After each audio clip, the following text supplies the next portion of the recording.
Hi all, our topic today is government subsidy or grants. Are government subsidy and grant exempted from income tax?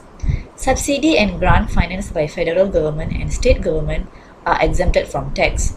According to paragraph 2 subsection 1 of Income Tax Exemption Order number 22, the Minister exempts any percent from payment of income tax in respect of income relating to the allocations given by federal government or the state government in the form of a grant or subsidy.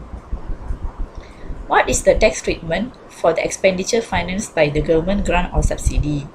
Expenditure financed by the government grant or subsidy is not tax deductible and does not qualify for capital allowances, according to paragraph 3 subsection 2 of the exemption order.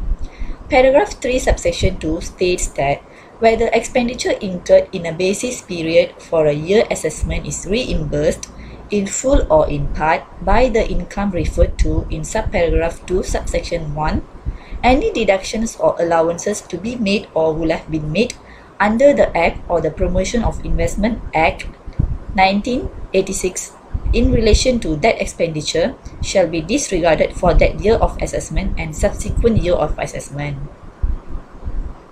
If a company applies a government grant or subsidy for a year of assessment 2020 but only receive in year assessment 2021, how should be the tax treatment? The government grant or subsidy is exempt from tax in the year assessment where the grant or subsidy is received or in the year where the relevant expenditure is incurred, whichever is earlier. Please refer to the IRB's guideline which is available in Malay language. Garis panduan berkaitan pengecualian cukai ke atas pemberian atau subsidi grant dan pendapatan pihak berkuasa berkanun. Paragraph 2.3 of this guideline state that bilakah pemberian atau subsidi dikecualikan cukai?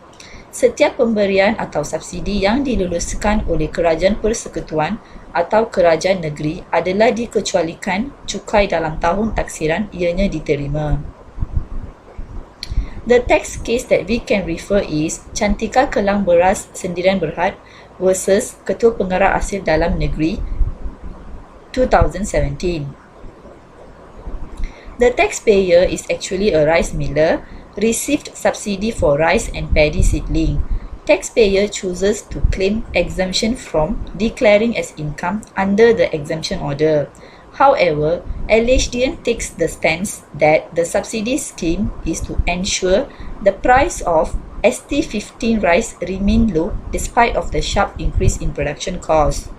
The Special Commissioners of Income Tax found that the money received by the taxpayer was not in the nature of a subsidy but compensation to cover the cost for having to sell the paddy seedling and ST15 rice at lower prices than the market rate.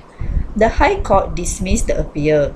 The tax exemption could only be given to paddy farmers to purchase good quality of paddy seedling at seedling price with the subsidy received. Rice millers are not targeted by the government to be given the subsidy. Therefore, the taxpayer are encouraged to keep proper documentation and make sure that the purpose of the subsidy and grant is fulfilled accordingly. Thank you for watching our video.